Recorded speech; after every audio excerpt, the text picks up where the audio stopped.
Hey, beautiful. Welcome to Unapologetic at 50. I am your host, Sharon Fields. This is an uncapped community discussing real life issues.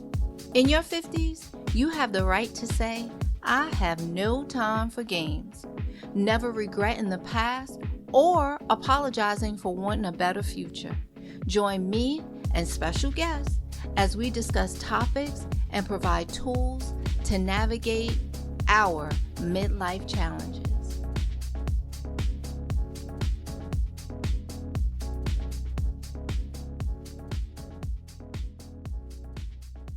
Today's episode is sponsored by Kendra. Kendra is a modern wellness company that makes estrogen-free menopause essentials.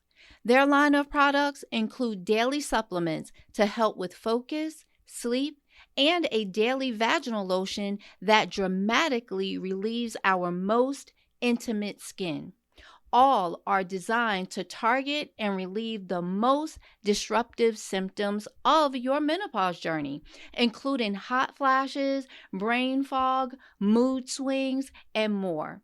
If you're not sure what products are right for you, Kendra has a 5-minute quiz that offers personalized solutions based on your top concerns. I did it. Now I know what products are best for me. Go ahead, take the quiz. It's time we start talking about the change. Head over to ourkendra.com and learn how you can start your own couch conversations with other women. Use code unapologetic20 to get 20% off your order. Use the code unapologetic20 to get 20% off of your order. Thank you for listening to this episode of Unapologetic at 50. You know I appreciate you, right? I thank you for listening. I thank you for sharing. I thank you for subscribing and for all of your comments. I hope, as well as I know, that this episode is definitely going to change the way that you think about things, change the way that you live your everyday life, give you the tools that are necessary to feel free, to have peace, to move forward in the things that you would like to encounter, to achieve in life. It takes you one step closer to where it is that you want to be. So again, thank you for listening. Today, I have a special guest with us, and I am looking so forward to her providing her tools and her techniques and just taking us on a journey of the type of, I'm saying coaching, but maybe she has a different term for it. Maybe it's instruction. I really don't know, but I'll give her the opportunity to explain that to us. She has 20 years, if not more, experience as a yoga and a meditation instructor. I had the opportunity just now before our actual interview to do some meditation. And I have to tell you, I feel so much better. I'll give you an example. She was guiding me through, and I can hear cars that are in my development. I can hear them going by. And as she's going through these guided breathing techniques, as I inhaled and exhaled, the sound was getting lesser and lesser, and to the point that I knew that the cars were there, but the sound wasn't as loud. It allowed me to rest in the place that I was in, to clearly be able to focus on the guided meditation as well as my breathing. And I have to tell you, it is awesome. I'm already talking about meditation. So I'm looking forward to additional tips that she would be able to give us and also talk to us about yoga. Now, I've talked about this in the past in reference to breathing and moving, but she's going to be able to get more detailed information why both of these are so important for us to be the best versions of us. And I think that's what we're all looking for, no matter what age you are or where you're located in the world. Without further ado, I am going to bring in Heather Ivany. Hi, Heather. How are you today? I'm beautiful, Sharon. How are you feeling in this moment? Oh, I am feeling wonderful after that guided meditation. Thank you so much for that. Good for you. That's awesome to hear. Oh, Doesn't take much. It doesn't take much to just shift the mood, to shift the sensations in the body. Hey? you are absolutely right. And I think the first thing is knowing how to do that. Because when you talk about meditation or energy, I think a lot of people have the wrong idea. So I'm glad that you're on today, that you can explain the process, what it actually means. I'm going to give you a few minutes to tell us about you, tell us about what you do and your journey. Yeah, like you mentioned, I have been teaching yoga for over 20, 25 years almost, I think now. Predominantly, it was in the form of teaching yoga classes and then teacher trainings and workshop. And then in the last, I'd say 10 years, I've just been slowly kind of zooming the lens in and choosing to go a little bit deeper with individuals. So I've added the meditation component. I haven't stopped teaching yoga classes. I teach one biweekly class called Ancient Prayer. It's a 2-hour practice. It's a registered series that people can sign up for either online or in person. And the intention of that is just to offer more than an hour experience of connecting to self. So it's for people that really want to start to tunnel in and get a little bit deeper and more intimate with the relationship to themselves, maybe the relationship to consciousness, and possibly even relationships to family members and coworkers, just all relationships. And my primary focus of my business right now is supporting people in a 4-month long mentorship program.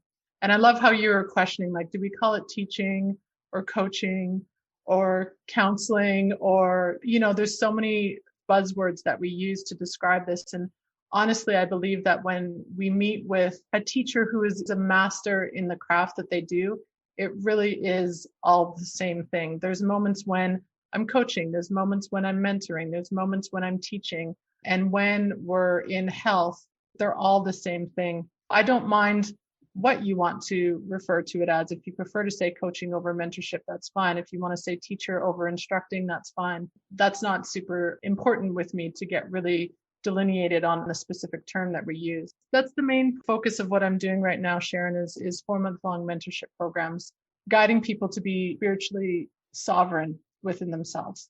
Wow, that is awesome. And what I got from what you were saying is yoga is more than just stretching or different forms. Like you said, connecting relationships. You talked about relationships and things of that nature. So it's the combination of movement as well as energy and self work. Is that correct? Yeah. And depending on the individual, like there are many people come to a yoga class specifically because they're looking for a physical shift in their body.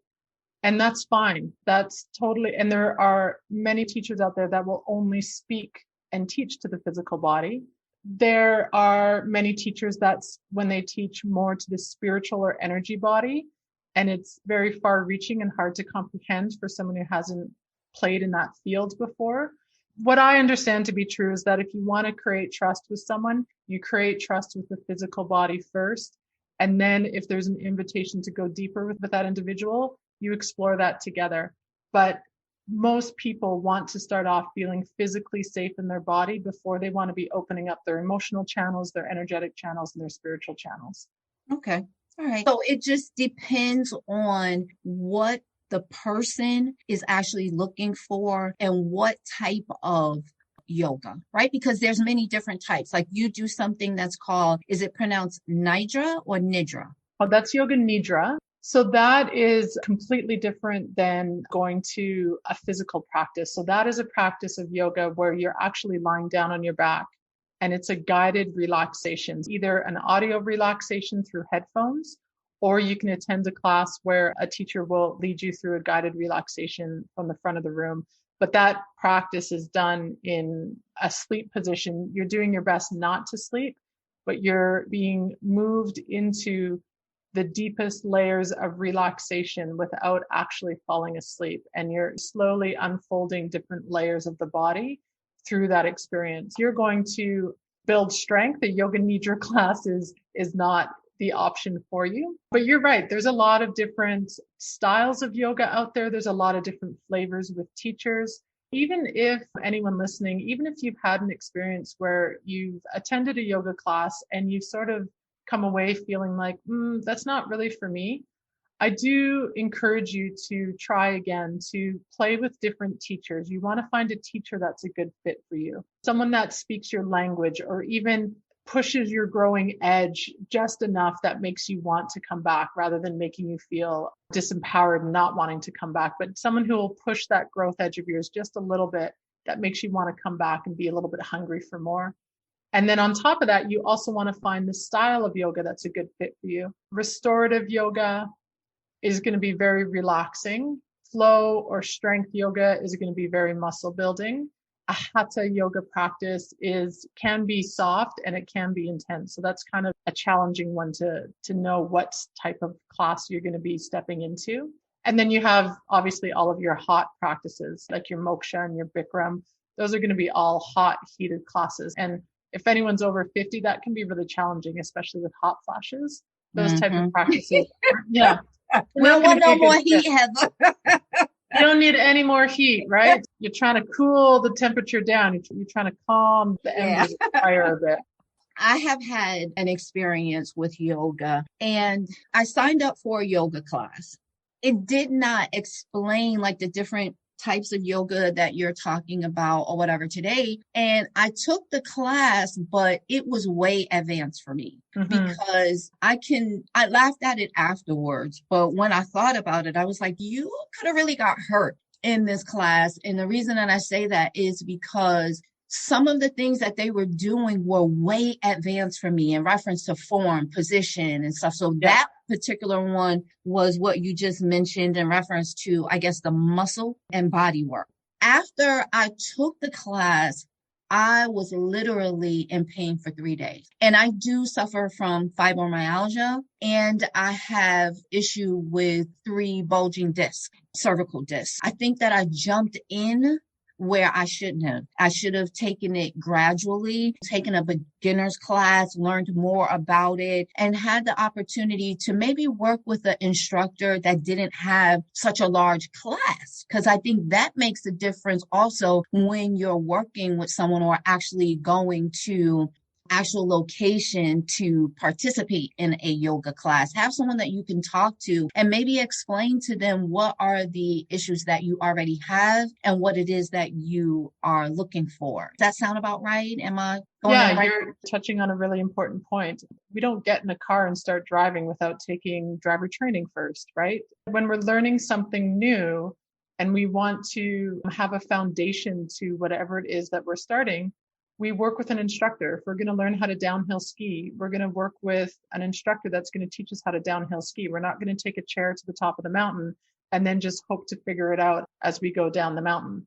So the same is true with your yoga practice. If you're brand new and never ever tried yoga before, I do highly recommend investing in a beginner series where they will teach you the foundations and the principles of the postures. A good teacher will also spend some time explaining the different styles of yoga so that when the beginner series is complete, you know where to be directing yourself to next. And they will also potentially go into the beginning stages of breathing techniques and how to blend your breath with your body through the movement so that it feels like you're attuning your body, you're creating a harmony in your body. And then for someone like yourself, Sharon, if you have pre-existing medical conditions and physical challenges in your body, then I would even go a step beyond a beginner series and I would hire maybe 3 to 5 sessions with a private teacher so that you're learning the basics of the practice, but you're also being shown how to adjust the poses for your back, how to adjust the poses so that you are maintaining a safety when you move into a public class. And so that's where it's really beautiful to invest a little bit of money and take the time to either register for a beginner series or start with a private teacher and get a really good foundation going. And then you slowly start to spread your wings and branch out a little bit in different ways. That's good. Yeah, I agree with that 100%. It's just that I didn't know. It was Yeah. something that was being offered at the gym that I was going to at that time. And you hear people saying, oh, yeah, I'm going to start practicing yoga, or I've been taking yoga class, or yoga has really helped me, but it wasn't explained the way that you are explaining it now. That is also another purpose of this podcast, things that I have been through or experienced to help people so they don't have to repeat some of the things that I did. Let me just throw a little bit of behind the scenes that most people don't know when they're taking classes. This is also really helpful for your listeners. Gyms and yoga studios, oftentimes they are running on a certain budget in that they can't separate their classes to be able to offer a level 1, a level 2, and a level 3. They have these one size fits all class that you come into. And if you are diving into a class like that, you do want to be looking at how many people are in the room, because if you're one instructor with 30 participants, you know that you're not going to get very much one-on-one attention. Second to that, this is an interesting piece just as a yoga, having done this for so long. The hardest classes to teach are ones that are multi-leveled and full of beginners. And oftentimes we think the hardest classes to teach are the ones that offer, today we're going to put our head around, we're going to put our leg around our head, and we're going to hop on one foot, and we're going to, all these things. And we think that those are like the really hard classes to teach. When someone is at that level of yoga, all is your focus. The ability to get someone into a more advanced pose is actually much easier than teaching someone who's brand new. So if you are brand new and you're taking a beginner class, it's worthwhile asking, how long has the teacher been teaching? If she's fresh out of a teacher training and she's teaching a beginner class, there's not a lot of experience behind her belt to be able to know on the spot how to adapt and adjust the person in front of her or him to the shape that you're trying to put them in. That comes from years of teaching and being able to watch many different body types and knowing how to adjust and accommodate for the different shapes, sizes, and levels in the room. And then in a multi-leveled class, it takes a very skilled teacher to be staying in flow with sort of melody of the practice, especially if it's like a flow class where you're kind of slowly moving from one form to another in a fluid manner, and being able to call out and say, if you're a beginner, here's where you are. If you can move with me, this is the next phase. And if you're advanced, this is where you might be coming in this pose. So to be able to keep the flow of the practice and being able to instruct or coach or teach to the multi-levels in the classroom, that's a high skill set. That's not an easy thing to do. So you also want to be looking at, okay, if this is a full class, multi-leveled, how experienced is the teacher here? Thank you so much for that information. Now, I always tell a little story, and I have had a lot of little funny things that have happened in life. So I'm going to share this one. In that class, Heather, I knew when I got there that it wasn't for me, but I said, you know what? I'm just going to go ahead and try this. Because first of all, I couldn't even get on the mat right. My feet was hanging all off the mat. I was like, wait a minute. I'm not positioned the same way that everybody else is positioned. That was the first thing. Like you said, it was a larger size class. The instructor didn't have the opportunity to come over and assist. So I was just trying to jump in where I could fit in. And then there was a lot of poses. Heather, I done said out loud. I was like, my body don't even go like that. Yeah. I had to wait that one out. That's great. And I think you're speaking to a deeper conversation. I find women especially, I will say, women especially, we tolerate and suffer to please others. Like the part of you that wanted to leave the room before it got started, that intuitive hit that you had that maybe you're in over your head, she was so buried down beneath that the part of you that was on the surface was willing to, you didn't want to offend the teacher, you didn't want to walk out of class, you didn't want people to think less of you because you were leaving. All of these pieces that we choose to just sit and tolerate, when really this is the beauty of your podcast, is Unapologetic Over 50, for you to just stand up and be like, listen, I'm in over my head. I'm going to go back out and see if there's another class that I can explore. Like, how empowering would that have been in that moment, right? And I love that you brought that to the surface, and just, we all do this. This isn't like a shaming Sharon in this moment, but let's look at the way that we as women choose to tolerate in order to keep the peace. Wow, that's good. Yeah, absolutely. We should be doing that in all areas of our lives because you're right that your intuition, your spirit, all of that, discernment, it'll let you know. But a lot of times we choose to just go with it for because of those things that you just said. We don't want to walk out. We don't want it to seem like we weren't committed or that we will feel defeated if we didn't start or we didn't complete it. You Yeah. know what I mean? We have to start listening to our bodies and what spirit has given us. So I agree with that 100%. And thank you for saying that because I would have never connected to that part. Well, and that's the piece, that's the underlying piece of, like, how does that part of you get heard, right? Because she's so underneath other layers.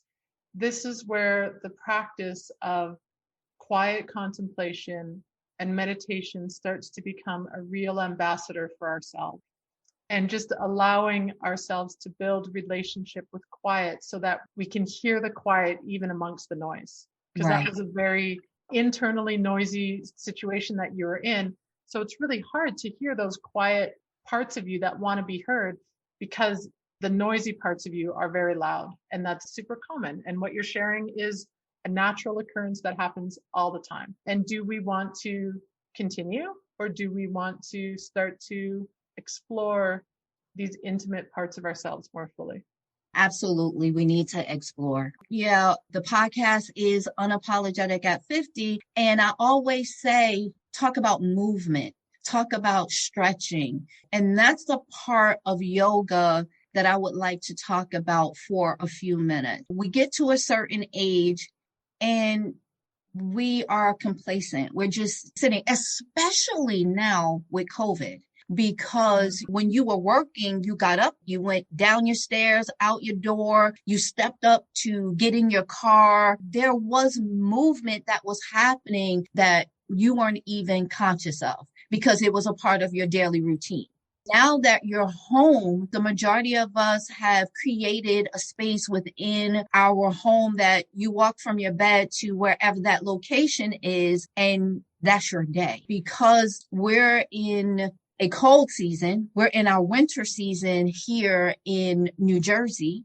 It's like, I'm not going outside if I don't have to, and I'm not going outside because of everything that is going on with the different strains of COVID. So now again, there's really no movement. What would you say in reference to that? Because I think in order for us to be healthy physically as well as mentally and emotionally, we need to move more. There needs to be some lengthening and usage of your muscles and your body. Do you agree with that? Yeah, that's easily tested through movement, right? So when you move your body and you start to explore different strength exercises, different flexibility exercises, and you start to see the results of that over the long term, you can start to really see the benefits, right? Whether it's something as simple as wanting to be able to carry your grandchild or the groceries, or wanting to be able to maybe go for a hike on a Sunday afternoon. The parts of our body that start to lose or deteriorate as we start to mature are the side edges of the body. So even those of us that are physical movers, oftentimes our physical movement is forward or backwards. So we're walkers, we're runners, we're bikers, we're swimmers. These are all movements that get us moving on one plane of movement. One of the beautiful practices that yoga incorporates is that you're going to be moving your body in all directions. And that doesn't have to be intense in order to be effective. You can be doing, if you're limited mobility, there's chair yoga practices where you're sitting in a chair and you're doing a spinal twist with the support of the back side of the chair, the part of the chair that you would lean your back up against. Supported spinal twists in chair. So even if you are finding yourself on Zoom doing a lot of online work at home, you can take micro pauses during the day and offer movement for your body. So even sitting in a chair, twisting side to side is an easy way to do that. You can stand up and put your hands on the desk and walk your legs out till you're in a bit of like an L position with the back flat with the desk. and the hands outstretched, and you're lengthening the whole back line of your body in that moment. So very simple chair exercises for those with limited range of motion that are trying to slowly build a bit of a consistency. I would start there.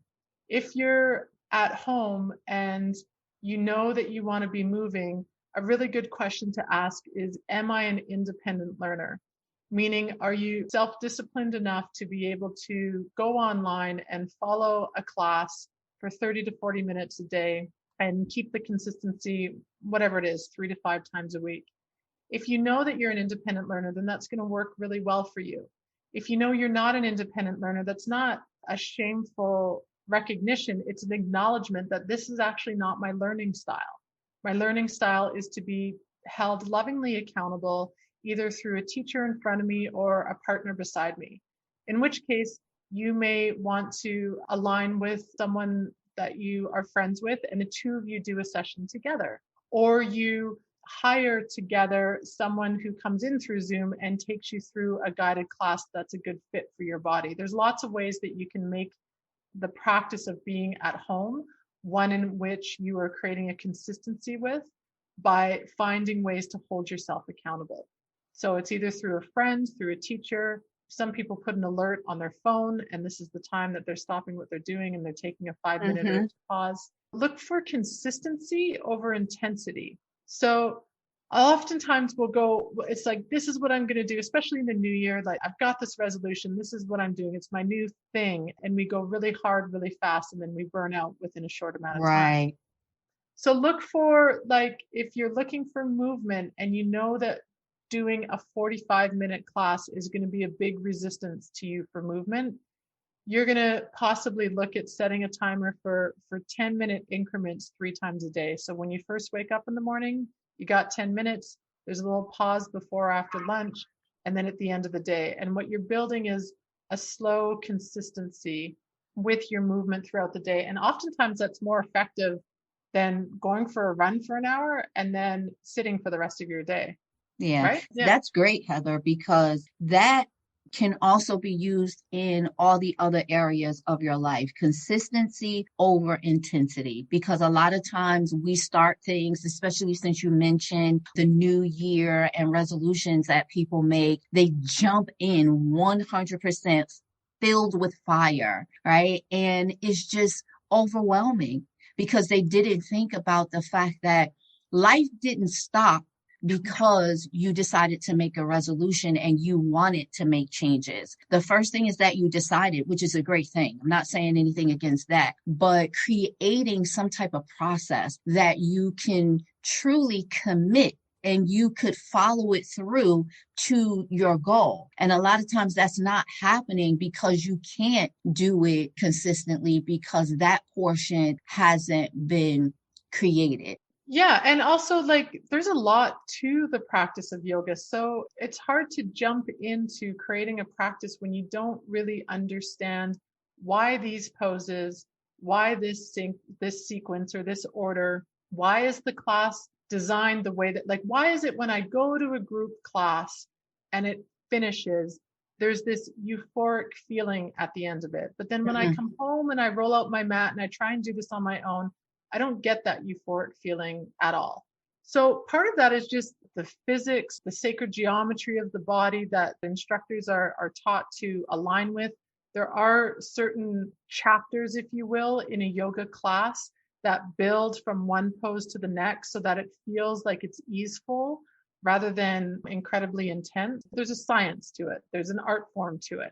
And if someone is trying to create and develop a home practice, and you're brand new to the practice of yoga and you want it to be creative and spontaneous, I would actually start with dancing. Put on some music. Everyone innately knows how to dance, right? So let your body, let your hips swivel, let your arms move, let yourself sway, let yourself move in all the ranges of motion that dance affords you and allows you to do. And then from there, that might be enough to be a practice for you at home. And if you want to be diving more into the quieter tones of yoga, then you start to learn either through a teacher or you just have a program that you follow where you don't have to concentrate on what pose am I doing next? What's the name of it again? How do I put this together? Wow, that is awesome. And we definitely connected with that because I always tell my listeners and those that I'm coaching as well, throw on some music. Even if I don't care if it's 10 minutes, do 10 minutes a day, get some type of movement and do 10 minutes a day, twice a day if you're just starting. Or if you can do 30 minutes or 45 minutes, it's a full body workout. It helps the movement is freeing. And I think the same thing is happening with yoga. So I do love that you mentioned dancing as well. I dance through commercials if I'm watching something on TV just to keep myself moving. And the fact that I enjoy dancing and I love music. So why not start out with something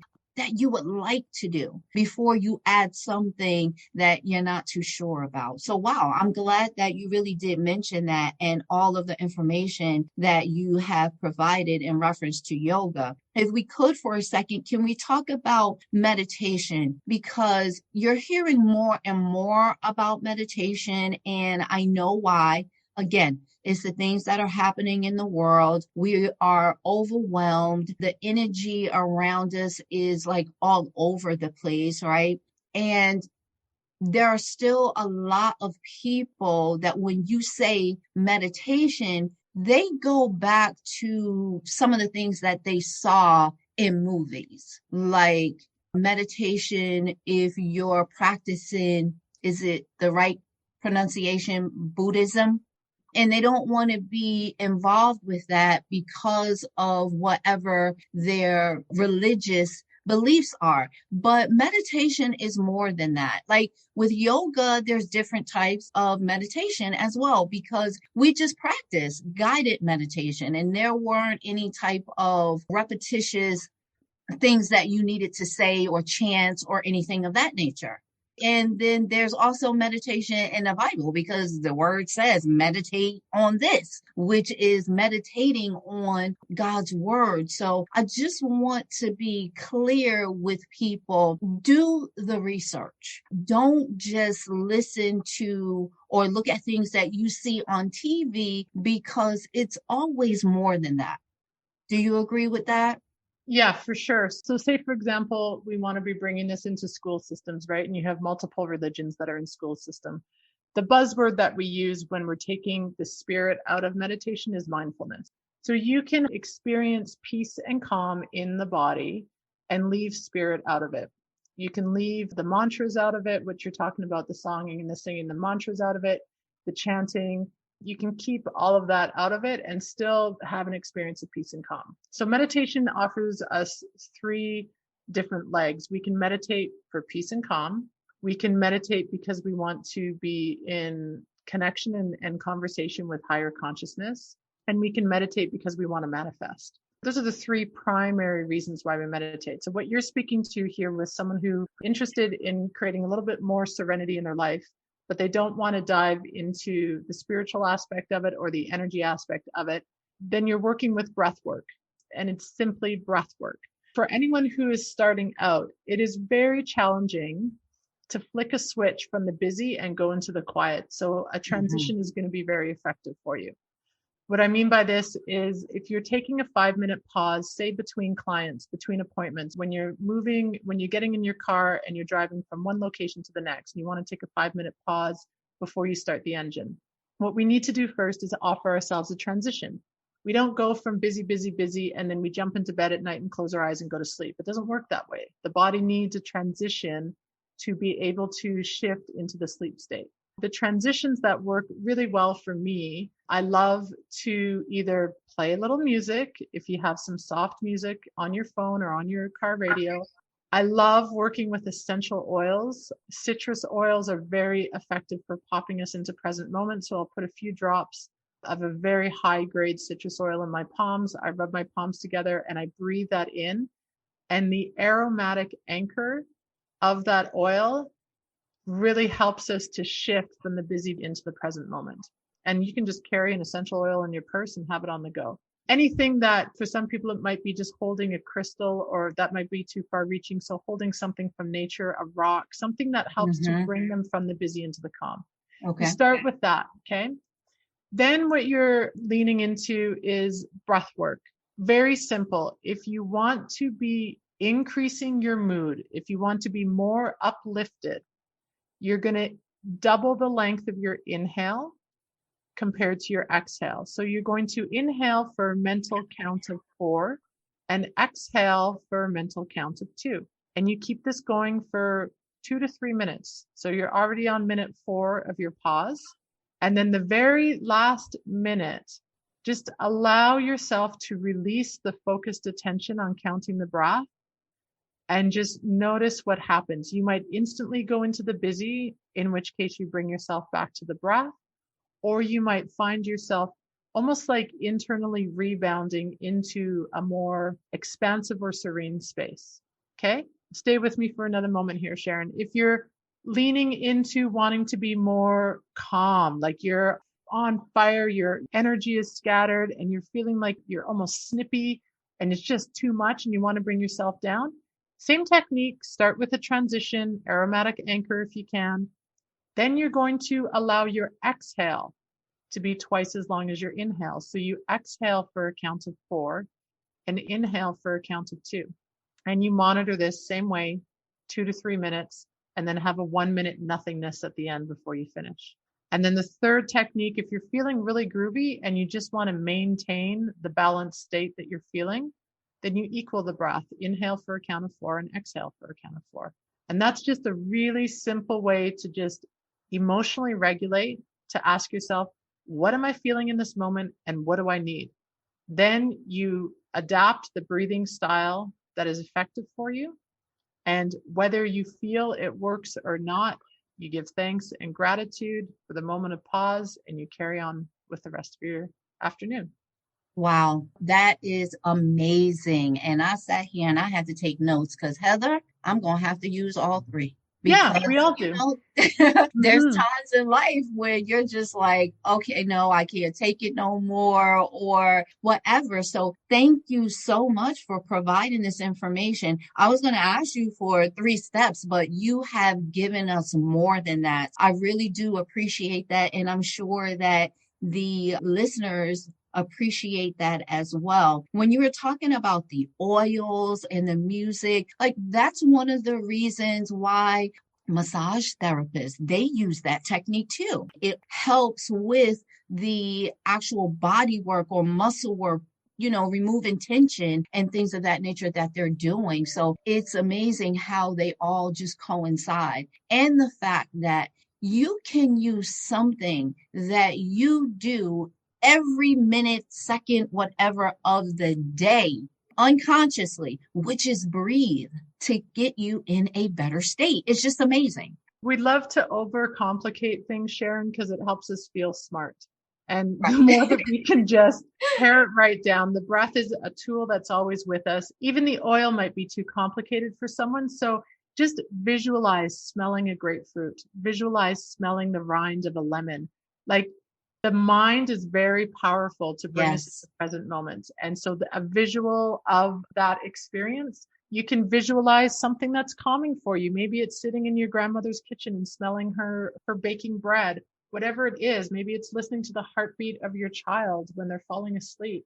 Whatever is calming and soothing, you just bring that into your periphery and you allow it to resonate there until you start to feel the body responding. Then you start to add the breathing technique. But if it's like, I'm opening the car door, I'm sitting down, I'm doing this, and I'm breathing, and it's just not working, it's because your mind needs a transition. We need to be gentle. We need snacks in the afternoon to transition us into our evening activity. We need transitions during the day. And meditation and mindfulness is no different. It requires a transition from the busy to the stillness. And that's, for most people, the missing piece is that they have an expectation that as soon as they to move into the experience of mindfulness, that it should happen and it should be right on their fingertips. And it's not. You got to pull it up. You got to draw it to the surface. Right. And I think that you and I spoke about this as well. Like you hear people talking about meditation and they're saying, clear your mind, that your mind needs to go blank. And How do you do that? You're always thinking. There's always things that's there. It's like a little computer up there with all these little boxes and folders and things that you heard. You might not even been a part of that conversation, but you heard it or you saw it, right? How do you shut the mind off completely? It's like you can't stop your heart. If you stop your heart, you're going to die. So how are you expected to do all of that? I don't think, and you could correct me if I'm wrong, that that is what they mean by clearing your mind or clearing a space, because just like what you and I did initially before we even started, that I explained with the breathing, I know that that's going on outside, but it gets lesser and lesser. It doesn't mean that I stop thinking, because there's no way that I could do that. Yeah, exactly. I don't have anything to add to that. You said it beautifully. Okay, good.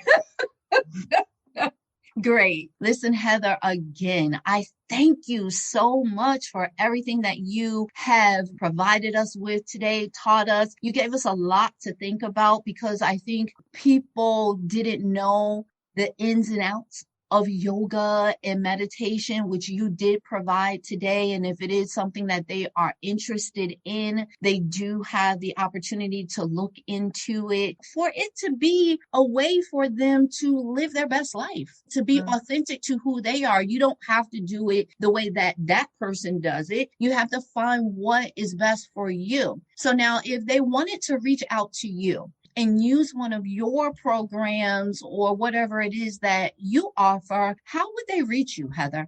Yeah, thanks for asking. The easiest way to get in contact with me is through my website. So my name, heatherivany.com, HeatherIV as in Victor, ANY.com.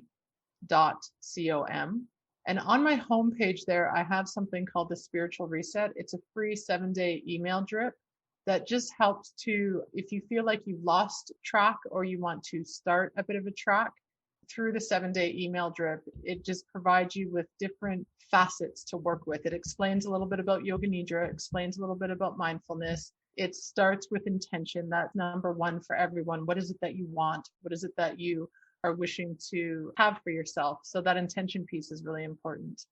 And then for those of you that are Instagram lovers, my handle is Heather and then _Ivany. And I do live meditations twice a month on Instagram, and that's another free access for me. So I invite you to just have an opportunity to experience a little bit more of me in those two ways.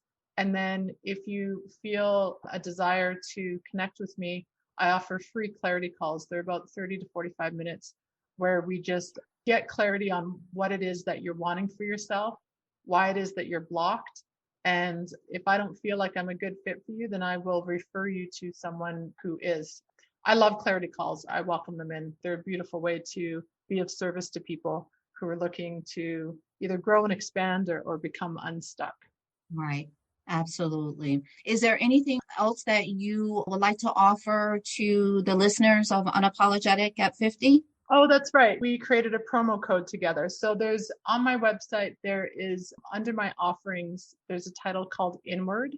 It's an online meditation course. So in that you get 4 audio meditations, both a shorter version and a longer version. You get 10 video files that are just about 10 minutes each, just answering some of these questions. How do we get the mind to stop? How do we work with resistance? Different things like this. So those video files are also included in that.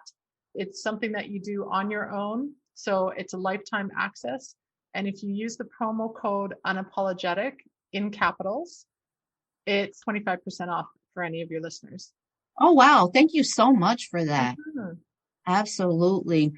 I appreciate you. I thank you. I just want to let you know that you are a part of the family here at Unapologetic at 50, as well as beautifulcurves365.com. Heather, if there is any new services or anything else that you would like to share with us, you are more than welcome to come back and be a guest Thank you so anytime much, you Sharon. like.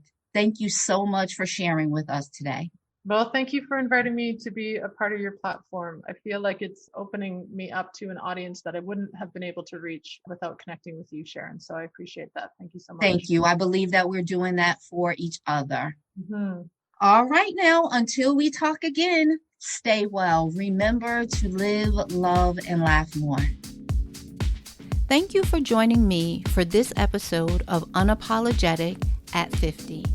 Together, we will learn how to maneuver life's challenges while being our authentic selves without regret. Remember to subscribe to Unapologetic at 50 to be notified of new episodes. Don't be salty with me if you are the last to know. And never apologize for being the best version of you.